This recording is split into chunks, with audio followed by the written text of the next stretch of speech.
बिस्मिल्लाहिर्रहमानिर्रहीम। अस्सलाम वालेकुम स्टूडेंट्स। आज BS in semester second subject quantitative reasoning unit 1 reasoning discuss करने जा रहे हैं। स्टूडेंट्स, आप सबको पता है कि इससे पहले मैंने 2 लेक्चर रिकॉर्ड्स की है, एक आरएमआई की और सेकंड वन स्वात आईएचएस की। लेकिन वो दोनों लेक्चर्स काफ़ी इम्पोर्टेंट थे और ये मैंने इसलिए अपलोड की है कि केम्यू आईएनएस से कोई न्यू स्लाइड्स नहीं आया, तो इसलिए मैंने उस पर लेक्चर्स बनाए।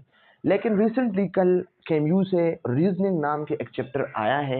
इसमें मुख्तलिफ़ किस्म के टाइप्स हैं रीजनिंग के, डिडक्टिव रीजनिंग है, इंडक्टिव रीजनिंग है, मुख्तलिफ़ किस्म की जो है सिंपल डिफिनेशंस और कॉन्सेप्ट्स हैं। तो चलें केम्यू आईएनएस की ये स्लाइड जो है हम स्टार्ट करते हैं। लेकिन स्टूडेंट, चैप्टर स्टार्ट करने से पहले आप सबसे रिक्वेस्ट है कि मेरा चैनल सीक्रेट स्टार केम्यू को सब्सक्राइब करें, बेल आइकन को प्रेस करें और अपने कोलीग्स फ्रेंड्स के साथ लिंक को ज़रूर शेयर करें ताकि सबको फ़ायदा हो। Thank you so much. Student, सबसे पहले हमने ये जानना है what is reasoning.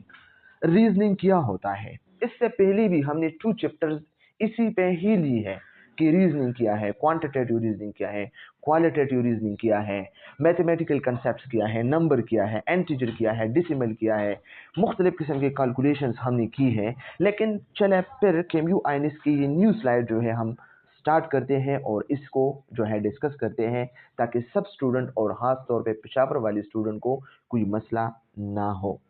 What is reasoning? Definition लिखा है, reasoning is about going from what you already know, premises, evidence or assumptions to what you don't yet know, conclusions or insight.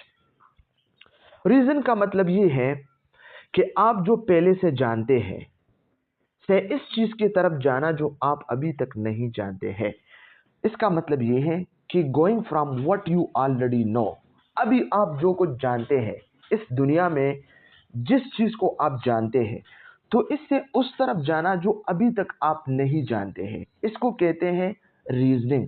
जो चीज आप जानते हैं तो इसमें आते हैं प्रीमाइसेस, जो मुख्तलिफ किस्म के लिमिट्स होते हैं, इहाते होते हैं और बुनियाद होते हैं, या एविडेंस जो होते हैं, दलाइल होते हैं, एजम्पशंस होते हैं, जो मफरूजात होते हैं, खुद की तरफ से आपकी कोई माइंड में कोई चीज़ है, तो ये सब चीज़ें तो आपको पता है।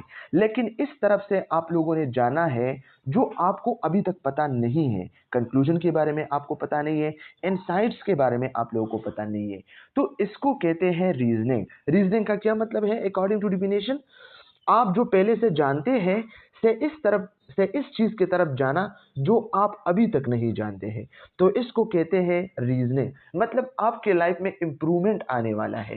एक चीज के बारे में आपको पता है लेकिन दूसरी चीज के बारे में आपको पता नहीं है, तो आपको जिस चीज के बारे में पता नहीं है इसकी तरफ जो है आप लोगों ने जाना है और उस चीज को जानना है, तो इसको कहते हैं रीजनिंग स्टूडेंट।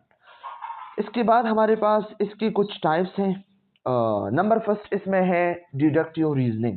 इस पे भी काफ़ी डिटेल के साथ बात हुई है, लेकिन इधर हम इसको एग्जांपल्स के साथ और काफ़ी डिटेल के साथ इसको डिस्कस करने वाले हैं। डिडक्टिव रीजनिंग में हम क्या करते हैं? स्टार्टिंग फ्रॉम जनरल रूल्स और principles and applying them to specific cases. इसका मतलब ये है कि इसको हमने थ्योरी में भी डिस्कस किया है, लेकिन चले डिडक्टिव रीजनिंग क्या है? जब हम जनरल चीज़ों से स्पेसिफिक पे जाते हैं, ओके, हम कह सकते हैं कि आम चीज़ से शुरू करना और उन्हें मखसूस मामलात पर लागू करना। फॉर एग्जाम्पल, यहाँ पे एग्जाम्पल दिया है, all humans are mortal. Mortal क्या होता है? मोर्टेलिटी, जो मरने वाला होता है। ऑल ह्यूमंस आर मोरल, सब इंसान जो है फानी है, इस दुनिया से जाने वाले हैं, मतलब मरने वाले हैं। लेकिन ये जनरल बात है, ओके। फिर क्या कहता है? Socrates is human. सुकरात जो इंसान था, ओके, सुकरात इज ह्यूमन, तो सुकरात या सुकरात इंसान है, ओके। देयरफॉर, इसलिए सुकरात इज मोर्टल, इसलिए सुकरात मर चुका है या मर गया या सुकरात फानी है। तो इसका मतलब यह है कि हमने सिंपली बात की कि सब इंसान जो है फानी है, लेकिन सुकरात जो है इंसान है और इसलिए सुकरात फानी है। तो ये क्या हुआ? हमने इंसानियत की बात की और फिर सुकरात के साथ हम स्पेसिफिक हुए। तो जनरलाइजेशन से स्पेसिफिक की तरफ जाना, इसको कहते हैं deductive reasoning. Just for MCQs point of view काफी इंपॉर्टेंट है। इसके बाद हमारे पास है second one, inductive reasoning. Inductive reasoning का क्या मतलब है? Driving generalisation based on specific observation, मखसूस मुशाहिदात की बुनियाद पर उमूमियात तैयार करना। अब इसका क्या मतलब है? इसका मतलब ये है कि स्पेसिफिक इवेंट से जनरल पॉइंट्स पे जाना। एक महदूद चीज है, आपके घर तक एक काम महदूद है, लेकिन इसको आपने सारी दुनिया में जो है आपने इसको एक्सप्लोर किया, ओके, लोगों के साथ शेयर किया, तो ये इंडक्टिव रीजनिंग है। फॉर एग्जांपल, आपने घर में एक काम किया, लेकिन वो काम कामयाब हुआ, फिर आपने सब लोगों पे जो है लागू किया और सबको बताया कि इस तरह आप लोग करें, इसमें आप लोगों का फायदा है, तो फिर सब लोग करते हैं। तो स्पेसिफिक अपने घर से आप बाहर जो है गए। इसका मैं एक मिसाल पेश करता हूँ। जो नाइटिंगेल है, ये एमसीक्यू पेपर में भी आ चुका है कि नाइटिंगेल की जो थ्योरी है एनवायरमेंटल, ये इंडक्टिव है या डिडक्टिव है? तो ये इंडक्टिव है। क्यों? इसलिए कि क्रिमिन वार में नाइटिंगेल ने क्या किया? नाइटिंगेल ने आर्मी जो थे फौज वाले, इसके केयर किया एक महसूस जगह में और एक महसूस इलाके में, ओके। इसके पास एक लैंप होती और रात के टाइम वो केयर करती थी। लेकिन फिर इसने पूरी नर्सिंग जो है इसने डिस्कवर किया, ओके। नाइटिंगेल क्रिमिनल वार के बाद जो है इसने ये केयर जो है ऑल वर्ल्ड पे अप्लाई किया और स्पेसिफिक इवेंट से ये जनरल पे जो है आ गई। तो डिडक्टिव में किया है जनरल टू स्पेसिफिक और इंडक्टिव में स्पेसिफिक टू जनरल है। तो नाइटिंगेल ने स्पेसिफिक केयर से पूरी नर्सिंग को जो किया डिस्कवर किया। तो ये क्या हुआ इंडक्टिव रीजनिंग। इसका जो एग्जांपल है वो क्या है? The sun has risen every day in history. अब ये आप लोग जो है इस पे गौर करें। सूरज तारीख में हर रोज तुलू हुआ है, okay. So it will rise tomorrow, लिहाजा ये कल तुलू होगा। हर दिन सन जो है, सूरज जो है तुलू हुआ है, ओके। तो कल भी जो है अपने कायदे के मुताबिक ये जो है इसका तुलू होगा। तो ये क्या हुआ? एक स्पेसिफिक से आप जनरल पे गए, ओके, कि उमूमन ये काम इस तरह होता है लेकिन कल भी होने वाला है। तो ये क्या है? इंडक्टिव रीजनिंग है। स्टूडेंट, इसमें कोई मुश्किल नहीं है, इजी है। अगर फिर भी कोई मसला है आप लोगों को तो आप कमेंट सेक्शन में पूछ सकते हैं, हम आप लोगों को गाइड करेंगे इसके बारे में। इसके बाद हमारे पास है abductive reasoning. What is abductive reasoning? Inferring the most likely explanation for something, किसी चीज की मुमकिना वजाहत का अंदाजा लगाना, okay. Inferring the most likely explanation for something, किसी चीज के लिए पॉसिबल एक्सप्लेनेशन करना कि ऐसा होने वाला है, मे बी ऐसा हो, ओके। जिस तरह मैंने बताया, किसी चीज की मुमकिना वजाहत का अंदाजा लगाना, ये इनफरेंग है, इसमें इन्फ्रेंशिंग है, मतलब आप अंदाजा लगा सकते हैं कि ऐसा होगा या ऐसा हो सकता है। तो इसको एब्डक्टिव रीजनिंग कहते हैं, ओके। इसके एग्जांपल जो दिया है, द ग्रास इज वेट, घास गीली है। जो घास होते हैं ना, घास गीली है। The best explanation is that it rained last night, बेहतरीन वजाहत ये है कि कल रात बारिश हुई। अगर ग्रास जो है वेट है, गीली है, तो इसका क्या मतलब हो सकता है? रात को बारिश हुआ होता है ना। तो ये क्या है? एब्डक्टिव रीजनिंग है। इसके बाद हमारे पास है रीजनिंग के कुछ importance. Reasoning is central to logic, science, philosophy and everyday decision making. Reasoning जो है बिल्कुल एक सेंट्रल का काम करता है, बिल्कुल इंसान की बॉडी की तरह काम करता है। जिस तरह इंसान की बॉडी में हर्ट होता है, तो इस तरह रीजनिंग का भी काम होता है, लॉजिक्स में भी, साइंस में भी, फिलॉसफी में भी, और एवरीडे डिसीजन मेकिंग जो हम करते हैं अपने लाइफ में, जो फैसले हम लेते हैं, तो इसके लिए रीजनिंग का बहुत ज़्यादा इंपॉर्टेंस है। तो एमसीक्यूज पॉइंट ऑफ व्यू से याद रखना कि कौन सा चीज़ जो है सेंट्रल है लॉजिक, साइंस और फिलॉसफी और डेली एवरीडे डिसीजन मेकिंग के लिए, तो reasoning, okay. It's essentially the engine behind thinking critically and rationally, और ये बिल्कुल इंजन की तरह काम करता है। अगर एक कार को आप देखें, ओके, तो कार बगैर इंजन के तो कुछ भी नहीं है ना। तो अगर कार है, इसमें इंजन है, तो कार चलेगा, काम चलेगा, ओके। अगर इंजन नहीं है तो कार नहीं चलेगा।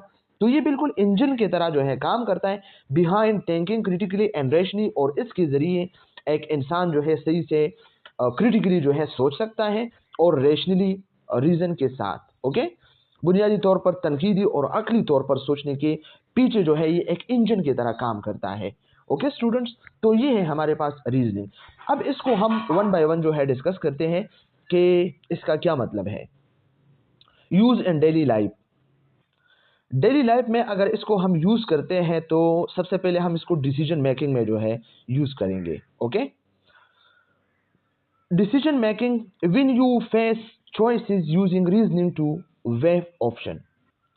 इसका मतलब ये है कि जब आपको चॉइसेस मिल जाए, ओके, कि ये 4-5 चॉइसेस है आपकी, तो इसमें आपने कौन सा ऑप्शन जो है सेलेक्ट करना है। ओके, तो फिर आपने इसमें एक ऑप्शन को सेलेक्ट करना है। फॉर एग्जांपल आपकी जो मल्टीपल चॉइस क्वेश्चन है, तो इसमें आप लोगों से पूछा जा सकता है कि, या पूछा गया है कि इसमें कौन सा करेक्ट है, तो फिर आपको जो है मुख्तलिफ किस्म की चॉइसेस दी हुई है और आप मुख्तलिफ किस्म की चॉइस को फेस करते हैं, तो फिर आप रीजनिंग करके इसमें जिस ऑप्शन में ज़्यादा वजन हो, ठीक हो, तो इसको आप सेलेक्ट करते हैं। फॉर एग्जांपल मुख्तलिफ किस्म की यूनिवर्सिटियाँ हैं, बोलान है, केएमयू है, कंदहारा है, और इसके साथ साथ सरहद है।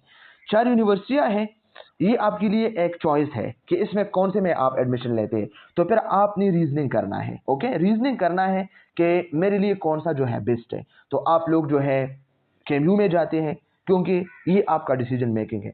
तो ये है डिसीजन मेकिंग। डिसीजन मेकिंग क्या है? फैसला साजी, जो आप फैसला करते हैं। इसके कुछ एग्जाम्पल्स दिया गया है। इस एग्जाम्पल्स को हम जो है देखते हैं कि इसका क्या मतलब है। Example, deciding whether to take public transport और ड्राइव टू वर्क। फैसला करना कि पब्लिक ट्रांसपोर्ट लेना है या काम पर गाड़ी चलाना है। ओके, तो इसके लिए आपने जो है डिसीजन जो है लेना है। प्रीमाइज वन का मतलब है बुनियाद, फर्स्ट स्टेप में आप क्या करते हैं, पहले आप क्या करते हैं, सोचते हैं। Driving cost more in fuel and parking. आप सोचते हैं कि गाड़ी चलाने पर तो ईंधन और पार्किंग में ज़्यादा जो है कॉस्ट आती है, ज़्यादा जो है इस पे पैसे लगते हैं। ओके, पार्किंग के लिए भी आप फ्यूल भी डालेंगे, ओके, जो तेल है। फिर आप इसके बाद सोचते हैं premise 2, public transport takes a little longer but is cheaper. फिर आप सोचते हैं कि पब्लिक ट्रांसपोर्ट में थोड़ा ज़्यादा वक्त तो लगता है लेकिन सस्ता है, चीपर है, पैसे कम लगते हैं इस पे। तो कंक्लूजन क्या निकला? कंक्लूजन ये निकला, if saving money is more important. अगर आप चाहते हैं कि मैं पैसों को सेव करूं, जमा करूं, पैसों को मैं ना लगाऊं, public transport is the best better choice. तो आपके लिए पब्लिक ट्रांसपोर्ट एक बेस्ट चॉइस है, बेटर चॉइस है। बेशक टाइम ज़्यादा लेगा लेकिन आपके पैसे जो है कम लगेगी। ओके स्टूडेंट्स, तो ये है डिसीजन मेकिंग। इसके बाद हमारे पास है प्रॉब्लम सॉल्विंग। रीजनिंग के जरिए हम प्रॉब्लम्स को भी, मुख्तलिफ किस्म के प्रॉब्लम्स को भी सॉल्व कर सकते हैं। Reasoning help you find logical solutions, और रीजनिंग के जरिए आप लॉजिकल सॉल्यूशन जो है फाइंड कर सकते हैं। अब इसका क्या मतलब है? इसका मतलब ये है कि बाज़ औक़ात एक इंसान वैसे सोचता है कि मेरा तो ये प्रॉब्लम है और ये किस तरह सॉल्व होगा, तो बंदा गलत गलत किस्म की सोचता है कि कभी ऐसा ना हो, कहीं ऐसा ना हो, मेरे साथ कुछ ऐसा ना हो। तो अगर रीजनिंग जो इस्तेदलाल की पावर है अगर आपकी है, तो आप इस तरह के जो है लॉजिकल सॉल्यूशंस निकाल सकते हैं, फाइंड कर सकते हैं। इसके कुछ एग्जांपल्स हमारे सामने मौजूद हैं। ओके, तो इसमें जो एग्जांपल दिया है वो क्या है, आप देख सकते हैं। Your phone won't turn on. Okay, आपका फ़ोन ऑन नहीं होगा। ओके, आपका फ़ोन जो है वो बंद है, ऑन नहीं होता। ओके, तो स्टेप वन को आप देखिए, check if the battery is charged. आपने चेक करना है कि बैटरी चार्ज है या नहीं है। अगर बैटरी चार्ज नहीं है तो ज़रूरी बात है कि फ़ोन तो ऑन नहीं होगा। ओके, तो ये है डिडक्शन। स्टेप 2 में आपने क्या करना है, ट्राई अनदर चार्जर। फिर आप लोगों ने एक दूसरे चार्जर से अपने मोबाइल को जो है ट्राई करना है कि कहीं चार्जर में तो कोई मसला नहीं है। तो ये इंडक्शन फ्रॉम पास्ट एक्सपीरियंस से आप लोगों ने इंडक्शन किया, सीखा। ओके, फिर इसके बाद है step 3, if nothing work the problem is likely with the phone abduction. Okay, तो नंबर 3 में आप देखिए, अगर फिर भी आपका फोन काम नहीं करता है तो प्रॉब्लम है। और अगर प्रॉब्लम है आपकी फ़ोन में तो ये आपका एक एबडक्शन है। इन तीनों को हमने जो है डिस्कस किया। डिडक्शन को, डिडक्शन में हमने क्या किया? डिडक्शन में हमने ये किया कि हमने इसमें जनरल से स्पेसिफिक की तरफ गए। ओके। स्टेप 2 में हमने इंडक्शन किया, पास्ट एक्सपीरियंस से हमने सीखा, स्पेसिफिक से हम जनरल पे गए। ओके।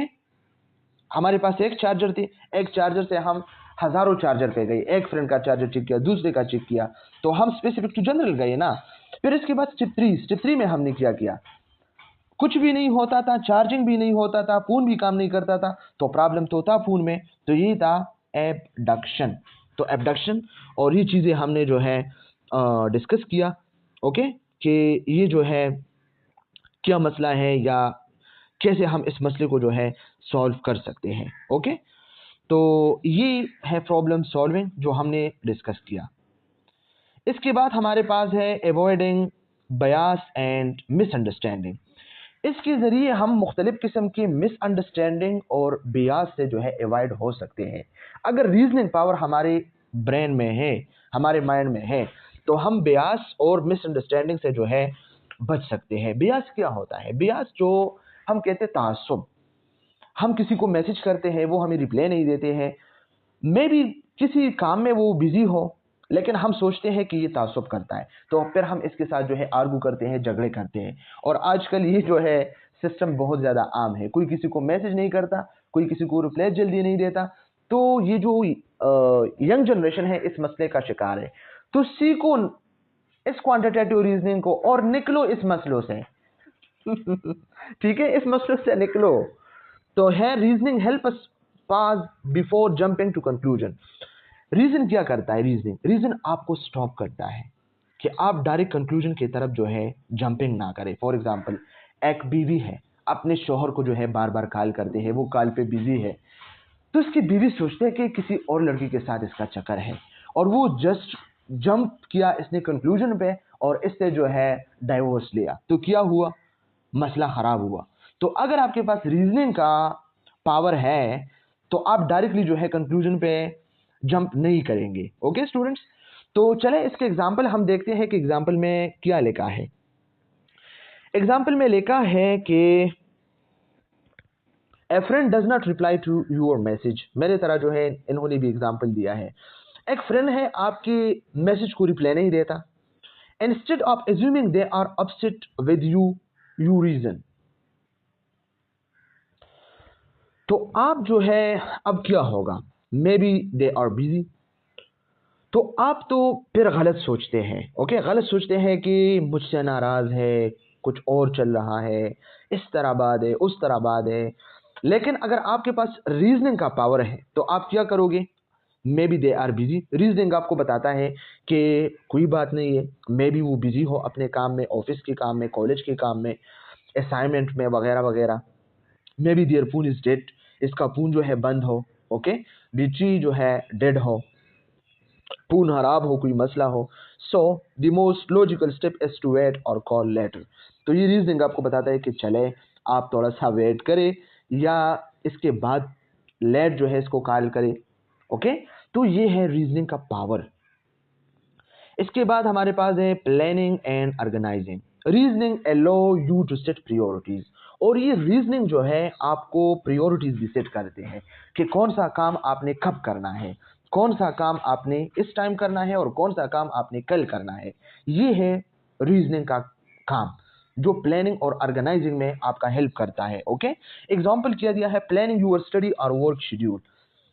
आपका जो स्टडी या वर्क शेड्यूल है इसको प्लान करना। और इसमें जो प्रीमाइज 1 है तो क्या है? The assignment is due tomorrow. अब इसका क्या मतलब है? असाइनमेंट कल होने वाली है। ओके, प्रीमाइज 2 में क्या है? The meeting is in 2 days. Meeting 2 दिनों में है। तो कंक्लूजन क्या निकला? Work on the assignment first. आप लोगों ने फर्स्ट असाइनमेंट पे काम करना है। अब इसका क्या मतलब है? आपको असाइनमेंट भी दिया गया है, मीटिंग का भी जो है आपको जो है अनाउंसमेंट हुआ है। तो अब आप कंफ्यूज है कि मैं असाइनमेंट के लिए काम करूं, मीटिंग के लिए तैयार हूं।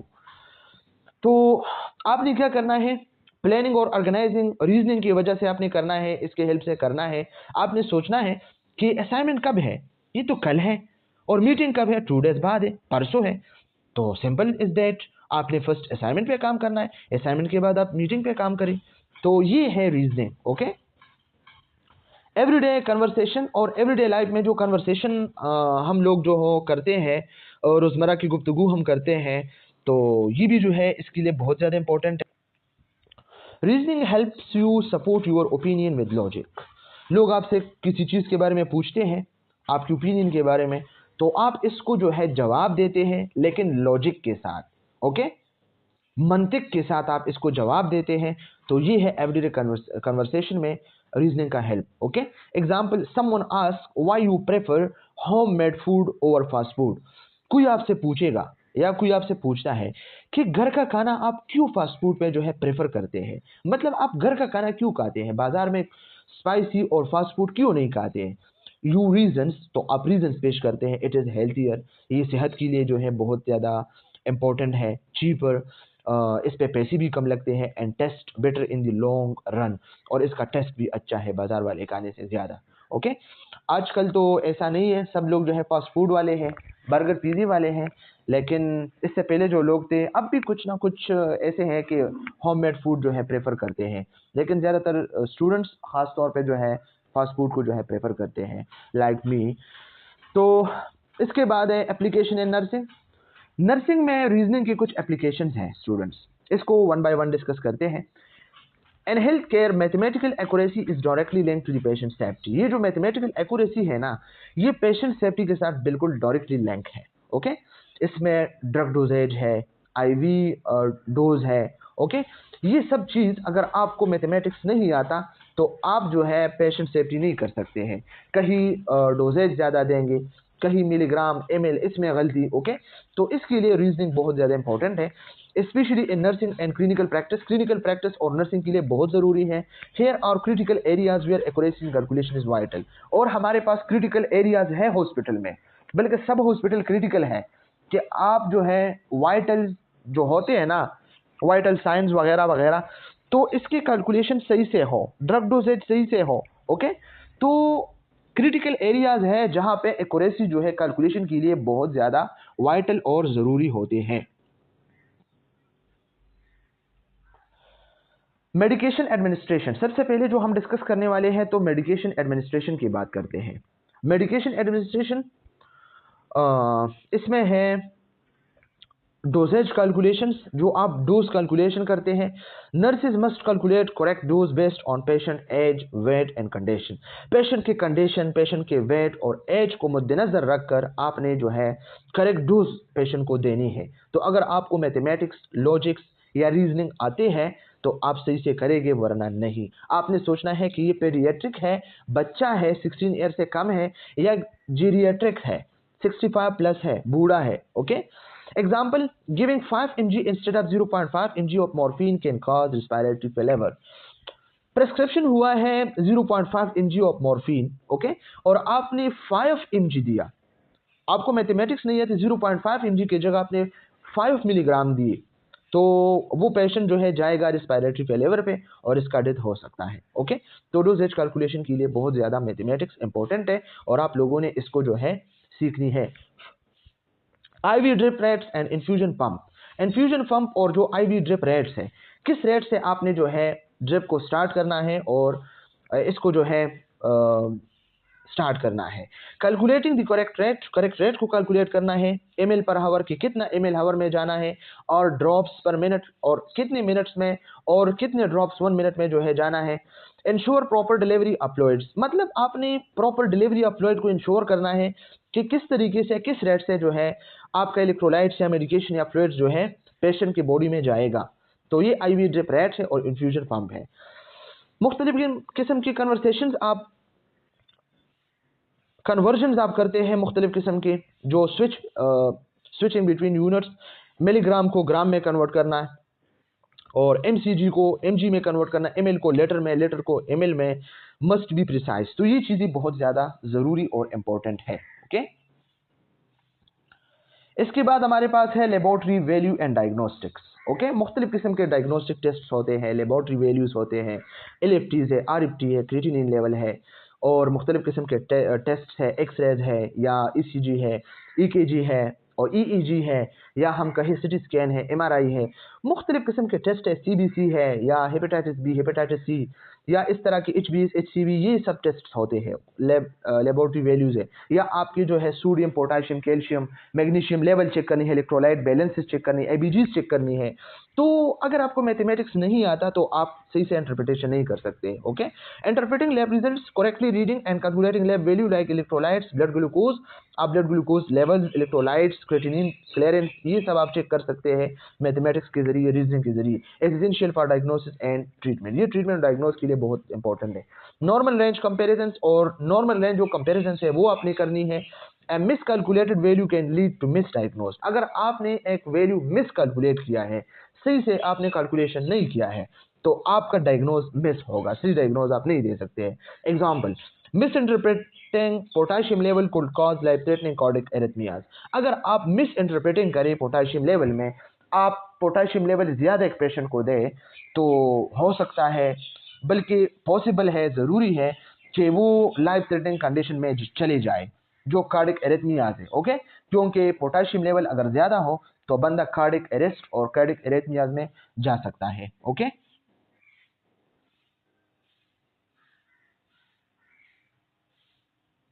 इसके बाद हमारे पास है ट्रीटमेंट्स एंड क्लिनिकल कैलकुलेशंस। अब हम स्टार्ट करते हैं ट्रीटमेंट्स और क्लिनिकल कैलकुलेशन के लिए reasoning.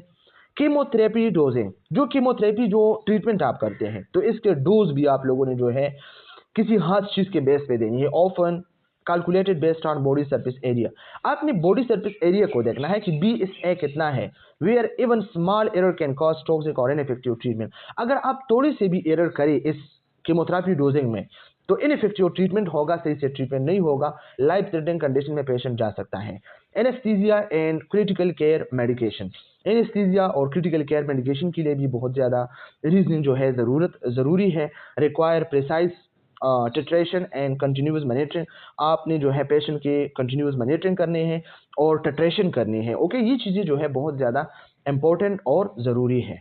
Nutrition and fluid balance, आप जो पेशेंट को फ्लूइड देते हैं या न्यूट्रिशन प्रोवाइड करते हैं, टोटल पेरेंटल न्यूट्रिशन है वगैरह वगैरह, तो इन सब के लिए ये जो है ज़रूरी है। Calculating total parenteral nutrition, IV fluids है या electrolyte replacements accurately to avoid complication like dehydration, overload और इलेक्ट्रोलाइट इम्बैलेंस, कोई डिहाइड्रेशन ना हो, ओवरलोड ना हो या इलेक्ट्रोलाइट इम्बैलेंस ना हो, तो ये सब चीज़ें जो है बहुत ज़्यादा इंपॉर्टेंट है इसके लिए।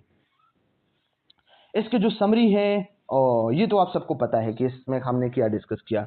Mathematical accuracy in medication, medication में जो मैथमेटिकल एक्यूरेसी है, जो आप मेडिकेशन एडमिनिस्ट्रेशन करते हैं, ड्रग डोजेज जो है, ओके, या लैब वैल्यू इंटरप्रिटेशन है, या हमारे पास ट्रीटमेंट कैलकुलेशंस है। ओके, तो इन चीज़ों को आप निगलेक्ट नहीं कर सकते, नज़रअंदाज नहीं कर सकते हैं। नॉन नेगोटिबल का मतलब है नज़रअंदाज नहीं कर सकते हैं आप लोग। ओके, न मेडिकेशन एडमिनिस्ट्रेशन को, न लैब वैल्यू इंटरप्रिटेशन को, और न ट्रीटमेंट कैलकुलेशंस को, because even small error can result in serious harm और डेथ, अगर आपने थोड़ी सी भी गलती की तो सीरियस कंडीशन या डेथ जो है पॉसिबल है। ओके, तो इसलिए आप लोगों ने जो है ख्याल रखनी है।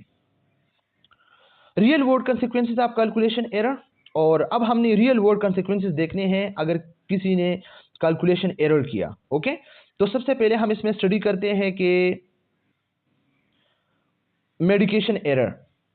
मेडिकेशन एरर में क्या होता है, आप मेडिकेशन एरर करते हैं, कम डोज देते हैं या ज़्यादा डोज देते हैं। ओके, ओवरडोज का क्या मतलब है कि आपको प्रेस्क्रिप्शन हुआ है 5 mg मॉर्फिन का और आपने 20 mg मॉर्फिन दिया, तो ये है ओवरडोज, डोज से ज़्यादा आप गई है, तो इस वजह से टॉक्सिसिटी भी काज हो सकती है, रेस्पिरेटरी डिप्रेशन में भी बंदा जा सकता है। ओके, रेस्पिरेशन जो है बंदा नहीं कर सकता है, लंग्स काम नहीं करता, इसका जो मसल है वो स्टेप होता है, आर्गन डैमेज भी हो सकता है और इवन इससे डेथ भी हो सकती है, तो डायरेक्ट आप लोगों ने एंटीडोट लेनी है। ओके, इसका एग्जांपल क्या है, 10-fold डोजिंग एरर, आपने 10-fold डोजिंग एरर दिया है। 10-fold का मतलब है आपको 1 mg का कहा था, लेकिन आपने 10 टाइम्स ज्यादा मिलीग्राम दिया है, मतलब 1 mg मॉर्फिन का कहा था आपको और आपने 10 mg दिया है, तो ये है 10-fold, 10 से निकला है। Okay, 10 mg instead of 1 mg morphine, 1 mg morphine की जगह आपने 10 mg जो है दी है, तो ये टेनफोल्ड डोजिंग एरर है।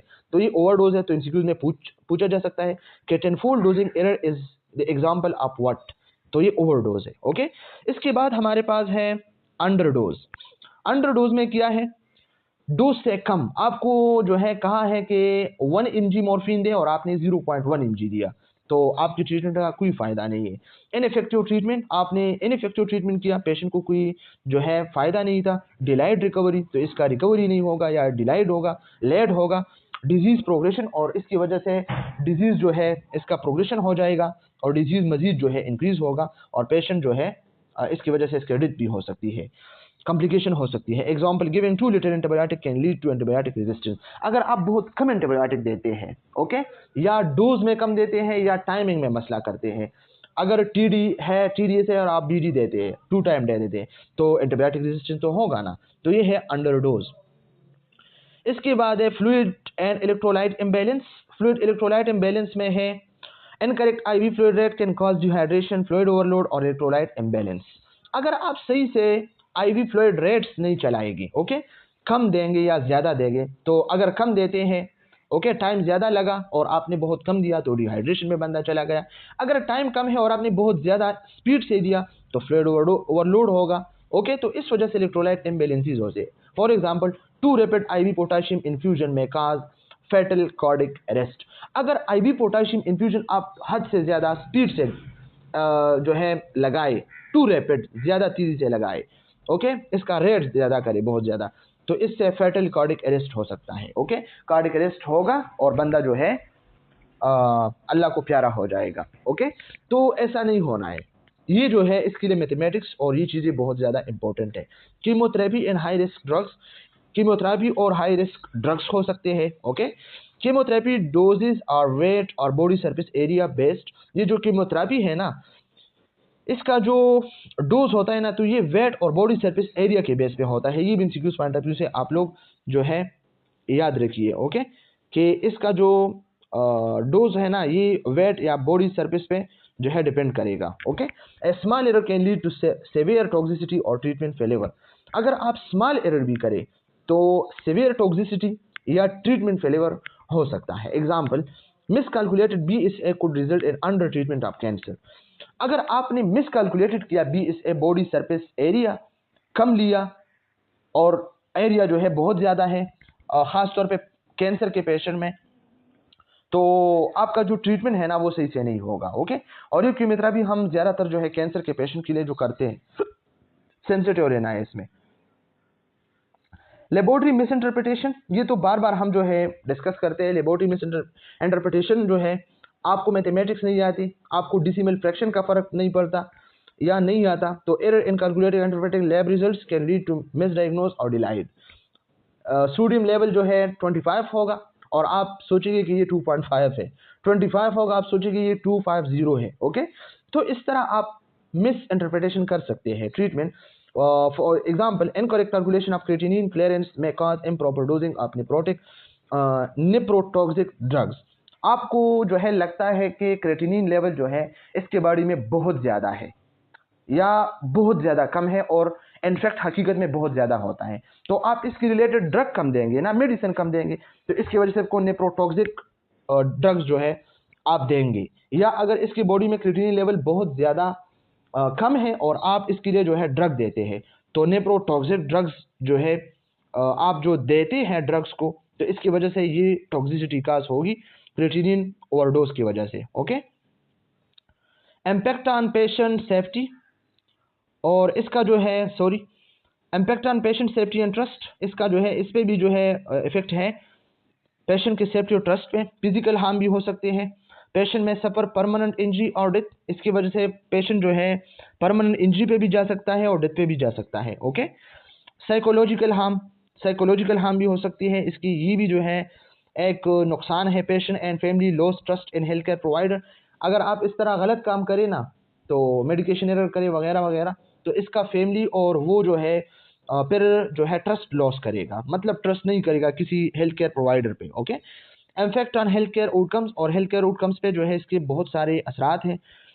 इंक्रीज मोर्बिडिटी एंड मोर्टिलिटी, इसकी वजह से अगर आप गलत डोज दें, ओवर डोज दें, तो मोर्बिडिटी या मोर्टिलिटी पे बंदा जा सकता है। मोर्बिडिटी मतलब बंदा बीमार हो सकता है, और मोर्टिलिटी मतलब बंदे का डेथ हो सकता है। Preventable harm from simple calculation mistakes. Okay, तो आप लोगों ने जो है सिंपल कैलकुलेशन मिस्टेक नहीं करनी है। अगर लिखा है कि 2 सीसी देना है तो 2 सीसी देना है। ओके, कोई ज़रूरत नहीं कि आप इसको 10 सीसी दें। एक्सटेंडेड हॉस्पिटल स्टे, और अगर आप सही से ट्रीटमेंट ना दे तो इसके मतलब जो डिजीज़ है इसमें प्रोग्रेशन आएगा, तो इसका जो हॉस्पिटल स्टे है वो इंक्रीज होगा due to complication from incorrect treatment सही से नहीं होता तो इसका जो ड्यूरेशन है हॉस्पिटल में वो ज़्यादा हो जाएगा। फाइनेंशियल कॉस्ट आएगा, अगर हॉस्पिटल में ज़्यादा टाइम गुजारेगा तो हॉस्पिटल पे भी बर्डन है, अपने फैमिली पे भी बर्डन है।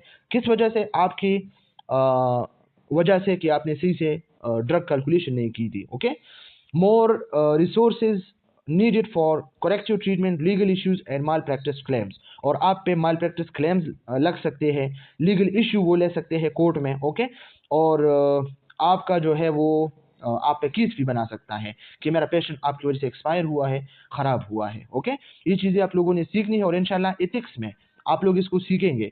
प्रोफेशनल कंसिक्वेंसेज, नर्स क्लिनिशियंस में फेस डिसिप्लिनरी एक्शन और लाइसेंस सस्पेंशन। ओके, और फिर इसकी वजह से आप लोगों का लाइसेंस सस्पेंशन भी हो सकता है। ओके, और आपका जो हॉस्पिटल है इसके तरफ से आप पे कोई जो है फनिश भी किया जा सकता है, क्योंकि आपने क्यों माल प्रैक्टिस किया, गलत काम क्यों किया। ओके, समरी किया है, calculation error can result in life threatening condition complication. अगर आप सही से कैलकुलेशन नहीं करेंगे, कैलकुलेशन एरर करेंगे तो इसकी वजह से किसी के लाइफ जा सकती है, खतरे में पड़ सकती है। लॉस ऑफ ट्रस्ट, आप पे जो है पेशेंट और इसकी फैमिली ट्रस्ट लॉस करेगा, कोई ट्रस्ट नहीं करेगा। प्रोलॉन्ग हॉस्पिटल स्टे, इसका जो है हॉस्पिटल में स्टे प्रोलॉन्ग हो सकता है, 30 डेज की जगह वो 90 डेज पे जा सकता है। And increase health care cost, और इसके जो है पैसे भी ज़्यादा लगेगी और हॉस्पिटल पे जो है ये बर्डन होगा। Accuracy in calculation is there for a critical patient safety priority, तो इसलिए कैलकुलेशन में एक्यूरेसी लाना ये क्रिटिकल पेशेंट सेफ्टी प्रियोरिटी है। आपने सबसे पहले जो पेशेंट की सेफ्टी करनी है ना, तो ये आप लोगों ने एक्यूरेसी और कैलकुलेशन को प्रायोरिटी देनी है कि मैं कुछ गलत ना दूं और कुछ गलती में ना करूं। ओके, तो इसके साथ साथ हमारा ये फर्स्ट चैप्टर जो है कंप्लीट हुआ। फिर भी अगर किसी को मसला है, कोई प्रॉब्लम है तो कमेंट सेक्शन में पूछ सकते हैं। थैंक यू सो मच, खुदा हाफिज।